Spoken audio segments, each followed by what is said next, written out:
नमस्कार दोस्तों, सुबह सुबह की सबसे पहली बड़ी खबर में आपको बताएंगे कि एमएसपी की गारंटी मिलने से जीडीपी वृद्धि का सूत्रधार बनेगा किसान। राहुल गांधी ने किसान का साथ देते हुए मोदी सरकार पर उठा दिए बड़े सवाल। इसी प्रकार दूसरी बड़ी खबर में आपको बताएंगे कि किसान संगठनों ने एमएसपी पर सरकार का प्रस्ताव खारिज किया और 21 फरवरी यानी कि आज दिल्ली कूच करने का कर दिया ऐलान। इसी प्रकार तीसरी बड़ी खबर में आपको बताएंगे कि मोदी की गारंटी किसानों, दलित और पिछड़ों के लिए नहीं है बल्कि उनके पूंजीपति मित्रों के लिए है। कांग्रेस अध्यक्ष मल्लिकार्जुन खड़गे ने प्रधानमंत्री नरेंद्र मोदी पर उठाए बड़े सवाल। इसी प्रकार चौथी बड़ी खबर में आपको बताएंगे कि सेना नौसेना महिलाओं को स्थायी कमीशन दे रही तो तटरक्षक बल क्यों नहीं। सुप्रीम कोर्ट ने मोदी सरकार पर कह दी बड़ी बात, जिसको लेकर के भाजपा को लग सकता है बड़ा झटका। इसी प्रकार पांचवी बड़ी खबर में आपको बताएंगे कि पुराने ख्यालात के हैं नीतीश कुमार, कोई विजन नहीं है, बस इधर उधर करते रहते हैं और पलटू राम की तरह पलटते रहते हैं। मुजफ्फरपुर में गरजे तेजस्वी यादव। जी हाँ दोस्तों, यहाँ पर तेजस्वी यादव ने मोदी सरकार पर उठा दिया बड़ा प्रश्न और साफ साफ कह दिया है कि क्या नीतीश कुमार की गारंटी ले सकते हैं मोदी। जी हाँ दोस्तों, क्योंकि पलटू राम जो हैं वो कभी भी पलट जाते हैं। दोस्तों, आप भी किसानों के साथ खड़े हैं, राहुल गांधी के साथ खड़े हैं, भारत जोड़ो न्याय यात्रा के साथ खड़े हैं, तो आप अभी इस वीडियो को लाइक, चैनल को सब्सक्राइब करके रख लीजिए और कमेंट में जय हिंद जरूर लिखिएगा। रुक करते हैं पहली खबर की तरफ। एमएसपी की गारंटी मिलने से जीडीपी वृद्धि का सूत्रधार बनेगा किसान। राहुल गांधी ने कर दिया बड़ा ऐलान। जी हां दोस्तों, हम आपको बताया चलें कि कांग्रेस के पूर्व अध्यक्ष राहुल गांधी ने मंगलवार को कहा कि न्यूनतम समर्थन मूल्य यानी कि एमएसपी की कानून गारंटी मिलने से देश का किसान बजट पर बोझ नहीं बल्कि सकल घरेलू उत्पाद की वृद्धि का सूत्रधार बनेगा।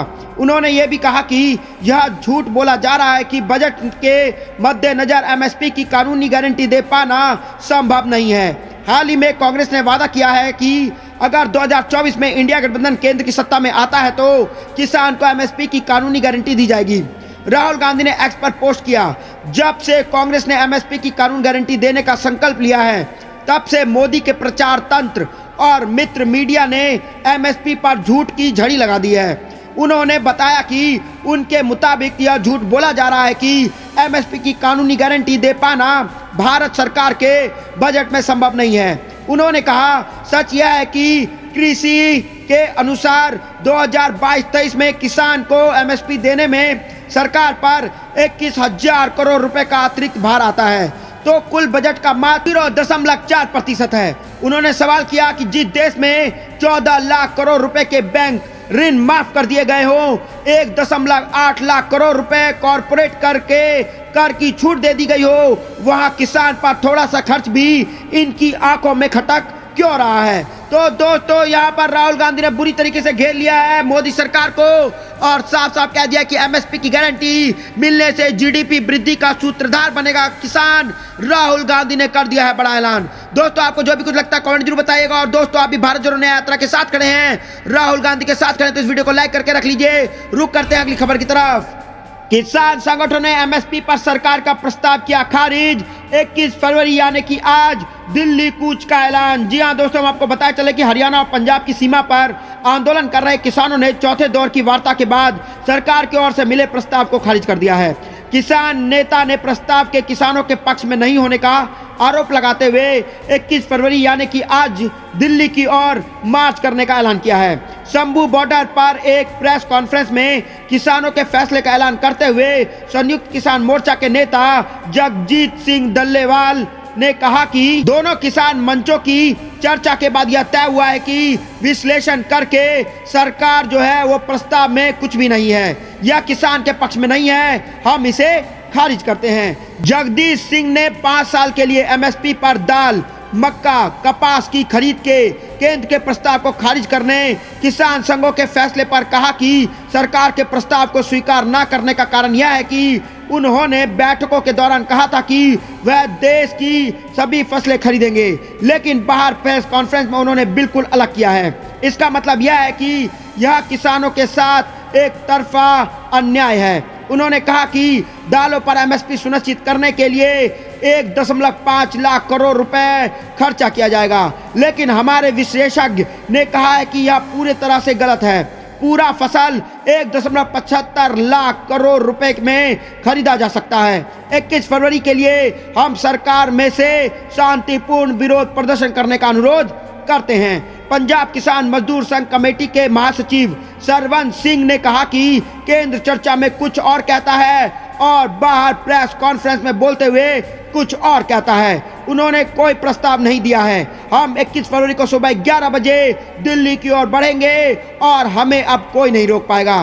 तो दोस्तों, यहाँ पर किसानों ने साफ साफ दिल्ली कूच का कर दिया है आदेश और साफ कहा है कि हम आज दिल्ली आ रहे हैं और अपने जितने भी अधिकार हैं एमएसपी को लेकर के वो सरकार को मानना पड़ेगा। दोस्तों, आपको क्या कुछ लगता है कमेंट जरूर बताएगा। इस वीडियो को लाइक जरूर करिएगा। रुक करते हैं अगली खबर की तरफ। किसानों की गारंटी किसान दलित और पिछड़ों के लिए नहीं बल्कि उनके मित्रों के लिए है। कांग्रेस ने मोदी सरकार पर उठाए बड़े सवाल।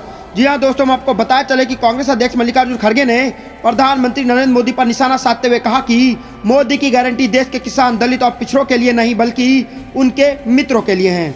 मल्लिकार्जुन खड़गे ने पार्टी के पूर्व अध्यक्ष राहुल गांधी के अनुयायी में निकाली जा रही भारत जोड़ो न्याय यात्रा के तहत अमेठी में आयोजित एक जनसभा में कहा कि प्रधानमंत्री मोदी विकास की गारंटी की बात करते हैं। सच्चाई यह है कि मोदी जी की गारंटी देश के किसान मजदूर दलित आदिवासी और पिछड़ों के लिए नहीं बल्कि उनके मित्रों के लिए यानी देश के 2-3 अमीर लोगों के लिए है।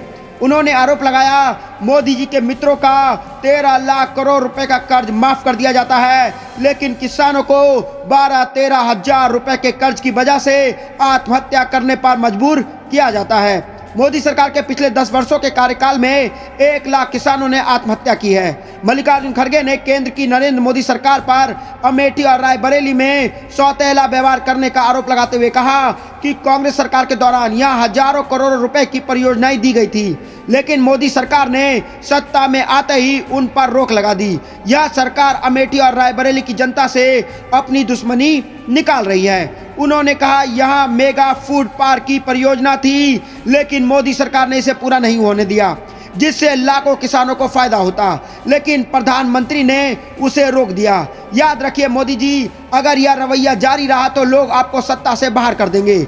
मल्लिकार्जुन खड़गे ने कहा कि पूरी दुनिया अमेठी के बारे में जानती है।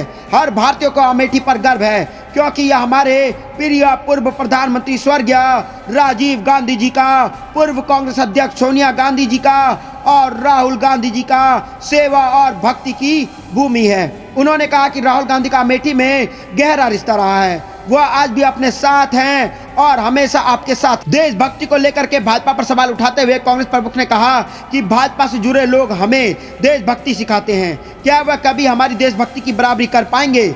हमारे आज़ादी हासिल करने के लिए अपनी सारी ताकत लगा दी थी। गांधी जी से लेकर पूर्व प्रधानमंत्री जवाहरलाल नेहरू तक लोग जेल गए और हमें आज़ादी दिलाई। तो दोस्तों, यहाँ पर मल्लिकार्जुन खड़गे ने बुरी तरीके से मोदी सरकार को घेर लिया है और साफ साफ कहा है कि मोदी की गारंटी किसान दलित और पिछड़ों के लिए नहीं बल्कि उनके पूंजीपति मित्रों के लिए है। दोस्तों, आपको भी ऐसा लगता है कमेंट जरूर बताएगा। इस वीडियो को लाइक जरूर करिएगा। रुक करते हैं अगली खबर की तरफ।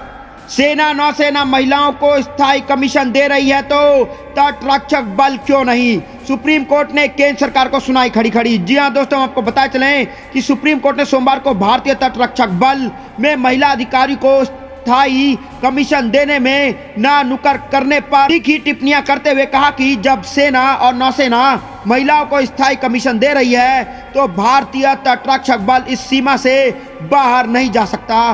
कोर्ट ने मोदी सरकार से जल्द ही लिंग तट रक्षक पॉलिसी लाने पर विचार करने को कहा है। कोर्ट ने कहा है कि अगर महिला सीमा पर रक्षा कर सकती हैं तो वह तटों की भी रक्षा कर सकती हैं। कोर्ट ने महिलाओं को कमतर समझने और पुरुषवादी सोच को लेकर के भी टिप्पणियां की हैं। प्रधान न्यायाधीश DY चंद्रचूड़ की अध्यक्षता वाली 3 सदस्यीय पीठ इंडियन कोस्ट गार्ड में स्थायी कमीशन की मांग करने वाली महिला अधिकारी की याचिका पर सुनवाई की है। तो दोस्तों, यहाँ पर सुप्रीम कोर्ट ने मोदी सरकार को घेरते हुए साफ साफ कहा है कि जब बाकी सेनाएं जो हैं वो महिलाओं को स्थायी कमीशन दे रही हैं तो तट रक्षक बल आखिर महिलाओं को कमजोर समझता क्यों है और उनको क्यों नहीं दे सकता? स्थायी कमीशन। आपको क्या कुछ लगता है दोस्तों कि महिलाओं को भी तटरक्षक बल में जॉब मिलना चाहिए, हाँ या ना? कमेंट जरूर बताइएगा। इस वीडियो को लाइक जरूर करिएगा। रुक करते अगली खबर की तरफ। पुराने ख्यालात के हैं नीतीश कुमार, कोई वजह नहीं, बस इधर उधर। मुजफ्फरनगर में गरजे तेजस्वी यादव। जी हाँ दोस्तों, आपको पता चले कि तेजस्वी यादव का जन विश्वास यात्रा के दौरान कल मुजफ्फरनगर पहुंचे थे, जहां उन्होंने जनसभा को संबोधित करते हुए जेडीयू अध्यक्ष सह सीएम नीतीश कुमार और भाजपा पर जमकर हमला बोला। तेजस्वी ने नीतीश कुमार को पुराने ख्यालात का बताया और कहा कि उनका जब कोई विजन नहीं है और ना ही गठबंधन बदलने का कोई रीजन है, बस इधर उधर करना ही काम है। तेजस्वी यादव ने कहा कि हमने जो रोजगार और नौकरी की लकीर खींची है, अब देश में कोई भी नेता हो, कोई भी सरकार हो, अब वह नौकरी की बात करेगा ही। तेजस्वी यादव ने कहा कि बिहार में नीतीश कुमार की पार्टी जेडीयू तीसरे नंबर की पार्टी है, लेकिन वह 9वीं बार शपथ ले चुके हैं और एक कार्यकाल में 3 बार। तेजस्वी यादव ने कहा कि हम तो पीएम मोदी को भी चैलेंज करते हैं कि क्या वह नीतीश कुमार की गारंटी लेंगे कि पलटेंगे या नहीं पलटेंगे। तेजस्वी यादव ने कहा कि हमने जो वादे किए थे वह 17 महीने के कार्यकाल में पूरे भी किए। कई बार हमने विभाग भी फाइलें दबाई गई, लेकिन हमने इसको पूरा करवाया। रुक करते अगली खबर की तरफ। हॉर्स ट्रेडिंग गंभीर मामला, बैलेट पेपर लाकर दिखाएं, छत्तीसगढ़ मेयर चुनाव पर सुप्रीम कोर्ट सख्त। जी हां दोस्तों, हम आपको बताए चले, छत्तीसगढ़ मेयर चुनाव को लेकर के सुप्रीम कोर्ट ने सख्त रुख अपनाया है। सुप्रीम कोर्ट ने चुनाव के बैलेट पेपर तलब किए हैं और अब सुप्रीम कोर्ट खुद बैलेट पेपर देखेगा। इस मामले में सीजीआई DY चंद्रचूड़ ने कहा कि हॉर्स ट्रेडिंग गंभीर मामला है। सुप्रीम कोर्ट ने कहा कि पीठासीन अधिकारी अनिल ने माना है कि उनके बैलेट पेपर पर निशाना लगाया है, अब उनको अदालत में पेश होना होगा। वहीं सुप्रीम कोर्ट इस मामले में मंगलवार दोपहर 2 बजे सुनवाई करेगा। अदालत ने पंजाब और हरियाणा हाई कोर्ट से बैलेट पेपर मांगे हैं और सुप्रीम कोर्ट ने पर्याप्त सुरक्षा के साथ बैलेट पेपर लाने को कहा है। साथ ही काउंसलिंग का पूरा वीडियो तलब किया है। साथ ही सुप्रीम कोर्ट ने कहा है कि अगर दोषी पाए गए तो कानूनी कार्रवाई करेंगे। इस मामले में सुप्रीम कोर्ट ने मसीह से पूछताछ की और अपने कुछ बैलेट पेपर पर एक्स मार्क लगाया या नहीं। जवाब में उन्होंने कहा है कि 8 पेपर पर लगाया है। इस पर सीजीआई ने कहा कि आपको सिर्फ साइन करना चाहिए था, आपने किस अधिकार से निशान लगाया है। तो दोस्तों, यहाँ पर एक गंभीर सवाल उठ गया है भाजपा सरकार पे और हाउस ट्रेडिंग एक गंभीर मामला है। बैलेट पेपर लाकर दिखाएं, छत्तीसगढ़ मेयर चुनाव पर सुप्रीम कोर्ट हो चुका है सख्त, जिसको लेकर के भाजपा सरकार बुरी तरीके से घिर सकती है। आपको क्या कुछ लगता है दोस्तों, कमेंट जरूर बताइएगा। इस वीडियो को लाइक जरूर करिएगा। रुक करते हैं अगली खबर की तरफ। मैं शिव भक्त हूं, लेकिन काशी विश्वनाथ मंदिर में मोबाइल नहीं ले जाने दिया, न्याय यात्रा में बोले राहुल गांधी।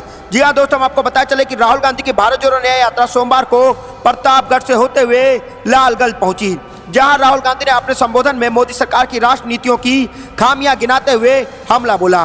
राहुल गांधी ने इंदिरा चौक पर उमरे हुजूम को संबोधित करते हुए सरकार पर हमला बोला। देश के 75% पिछड़े दलित तथा आदिवासियों और गरीब सर्वनों के हक के साथ नाइंसाफी का आरोप लगाते हुए राहुल गांधी ने श्री रामोत्सव में आदिवासी दलित पिछड़ों की भागीदारी में उपेक्षा का आरोप लगाया। राहुल गांधी ने कहा कि किसान गरीब नहीं दिखा। बीजेपी और आरएसएस पर धर्म जाति के नाम पर देश को तोड़ने का आरोप लगाया। उन्होंने आगे कहा कि मैं जनता से सीधा संवाद करता हूं और कश्मीर से कन्याकुमारी तक भारत को एक रखने के लिए निडर संघर्ष जारी रखूंगा। उन्होंने ईडी व अन्य एजेंसियों को सरकार की कठपुतली बताया और राहुल गांधी लालगंज में 40 मिनट रहे और लाल रंग की जीप में 32 मिनट तक भाषण दिया। तो दोस्तों, इस दौरान राहुल गांधी ने यात्रा के दौरान के यूपी के अनुभव को साझा करते हुए कहा कि मैं काशी मंदिर गया, मैं शिव को मानता हूं, लेकिन पुलिस वालों ने सारे मोबाइल फोन रखवा लिए, एक भी फोन अंदर नहीं जाने दिया। वह नहीं चाहते थे कि राहुल की एक भी फोटो शिव मंदिर की दिखे। नेटवर्क डाउन कर दिया गया ताकि कोई वीडियो वायरल ना हो सके। राहुल ने कहा कि यह मेरा भाषण मीडिया से नहीं दिखेगा। यह देश में भाजपा और आरएसएस देश में नफरत फैला रही है, एक धर्म को दूसरे धर्म से लड़ा रही है, जाति को जाति से लड़वा रही है। तो दोस्तों, यहाँ पर भारत जोड़ो न्याय यात्रा से आ रही है बड़ी खबर कि राहुल गांधी ने साफ साफ कहा है कि मैं शिव भक्त हूँ, लेकिन काशी विश्वनाथ मंदिर के अंदर मोबाइल नहीं ले जाने दिया। न्याय यात्रा में बोले राहुल गांधी, अगर खुद मोदी होते तो हर पोज में फोटो खिंचवाते, लेकिन मैं हूँ जो जनता की बात रखता हूँ, हमें मोबाइल तक नहीं ले जाने दिया। दोस्तों, आपको क्या कुछ लगता है कमेंट जरूर बताइएगा। इस वीडियो को लाइक जरूर करिएगा। रुक करते अगली खबर की तरफ। गठबंधन हटाइए, हिम्मत है तो अकेले लड़ो, औकात पता चल जाएगा। लालू के विधायक की भाजपा को चुनौती। जी हां दोस्तों, आपको पता चले कि लालू की पार्टी आरजेडी ने नेता सुरेंद्र सिंह यादव में बिहार की नई एनडीए सरकार पर जोरदार हमला बोला है। बिहार में आरजेडी का खाता नहीं खुलने की बात कहने वाले बीजेपी पर हमला बोलते हुए सुरेंद्र यादव ने कहा कि अगर आरजेडी का खाता नहीं खुलेगा तो क्या भाजपा सभी से गठबंधन कर रही है, क्या तोड़फोड़ की राजनीति कर रही है, अकेले लड़ने की दम है तो आइए मैदान में। तो दोस्तों, यहां पर मोदी सरकार पर सबसे पहले पलटवार किया है आरजेडी के बड़े नेता ने, साफ साफ कह दिया है कि हिम्मत है तो अकेले लड़ो चुनाव, सब पता लग जाएगा कि किसका खाता खुलेगा किसका खाता नहीं खुलेगा।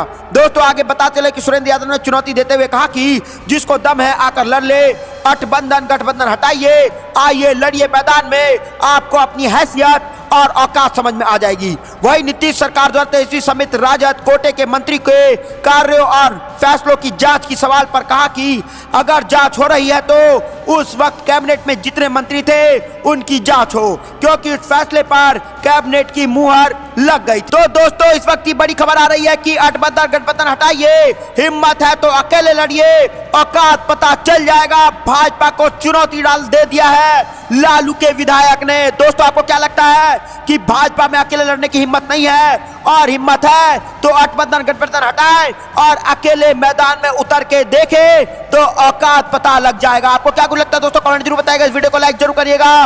रुक करते हैं अगली खबर की तरफ। केवल रामलला आ गए तो सब ठीक हो गया, महंगाई की बात नहीं करती भाजपा, कांग्रेस की मीटिंग में बोले दिग्विजय सिंह। जी हाँ दोस्तों, मैं आपको बताया चले कि भारत जोड़ो न्याय यात्रा की तैयारी का जायजा लेने के लिए पूर्व मुख्यमंत्री दिग्विजय सिंह गुना पहुंचे और चाचोरा में कार्यकर्ताओं के साथ चर्चा की। कांग्रेस सांसद दिग्विजय सिंह ने मंच से बयान देते हुए कहा कि देश में महंगाई बढ़ रही है, आटे दाल के भाव बढ़ रहे हैं, लेकिन महंगाई के मुद्दे पर भाजपा बात करने को तैयार नहीं है। भाजपा के लिए तो केवल रामलला आ गए सब ठीक हो गया। दिग्विजय सिंह ने आगे कहा कि कांग्रेस ने अभी राम मंदिर निर्माण का विरोध किया है, लेकिन भाजपा ने मंदिर निर्माण का ठेका ले लिया है। कांग्रेस की महापूर्व बैठक से दिग्विजय सिंह के छोटे भाई लक्ष्मण सिंह नाराज रहे। कांग्रेस के वरिष्ठ नेता ने बयान देते हुए कहा कि राम मंदिर निर्माण के लिए शिवराज सिंह चौहान ने 1 लाख रुपए की राशि दान की थी, लेकिन मैंने शिवराज सिंह से ज्यादा 1,11,000 रुपए दान किया था। कभी भी राम का विरोध नहीं किया, क्योंकि रामलला हमारे हृदय में विराजमान है।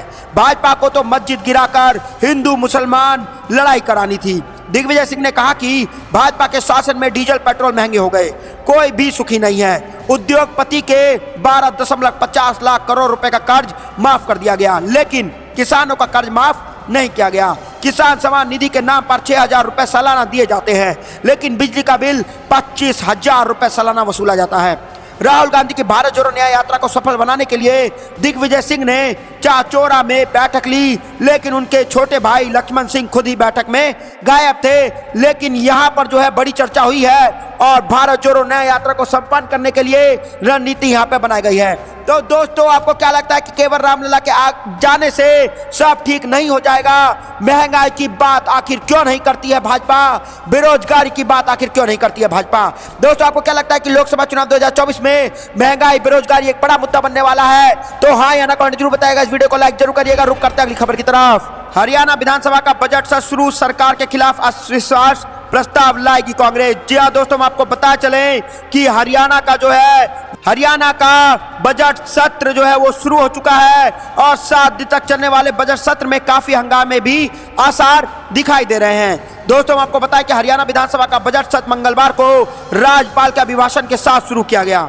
राज्यपाल का अभिभाषण खत्म होने के बाद सदन 20 मिनट के लिए स्थगित कर दिया गया था। इस बार विधानसभा की दर्शक में आने वाले प्रत्येक व्यक्ति को डिजिटल माध्यम से प्रवेश पत्र जारी किया जाएगा और इससे पूर्व संबंधित व्यक्तियों की पूरी जानकारी कंप्यूटरीकृत की जाएगी। इसके बाद विधान भवन के पास सुरक्षा कर्मी रिकॉर्ड के पास स्क्रीनिंग करेंगे। तो दोस्तों, यहाँ पर जो है हरियाणा का विधानसभा का बजट सत्र शुरू हो चुका है और सरकार के खिलाफ अविश्वास प्रस्ताव ला सकती है कांग्रेस, जिसको लेकर के हरियाणा में भाजपा को लग सकता है बड़ा झटका, क्योंकि लोकसभा चुनाव सर पर है और हरियाणा में भाजपा की सरकार है।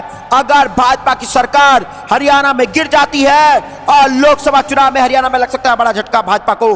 और दोस्तों यही नहीं, इस साल के अंत में हरियाणा में विधानसभा चुनाव भी होना है और अविश्वास प्रस्ताव कांग्रेस जीत जाती है और भाजपा की हरियाणा में सरकार गिर जाती है, तो विधानसभा चुनाव में भी हरियाणा में भाजपा सरकार या कहे कि खट्टर सरकार को बड़ा झटका लग सकता है, क्योंकि हरियाणा की जो भाजपा सरकार है वो किसान विरोधी सरकार है। क्योंकि किसान के ऊपर आंसू गैस के गोले, कीले बिछा देना उनके राहों में, ये सब काम भाजपा सरकार हरियाणा की कर रही है।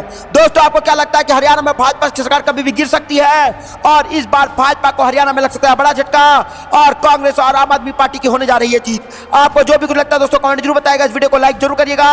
और दोस्तों आपको भी लगता है कि भाजपा सरकार जो है वो किसान विरोधी सरकार है और आप भी किसान के साथ खड़े हैं तो कमेंट में जय हिंद जरूर लिखिएगा। जय हिंद, जय भारत।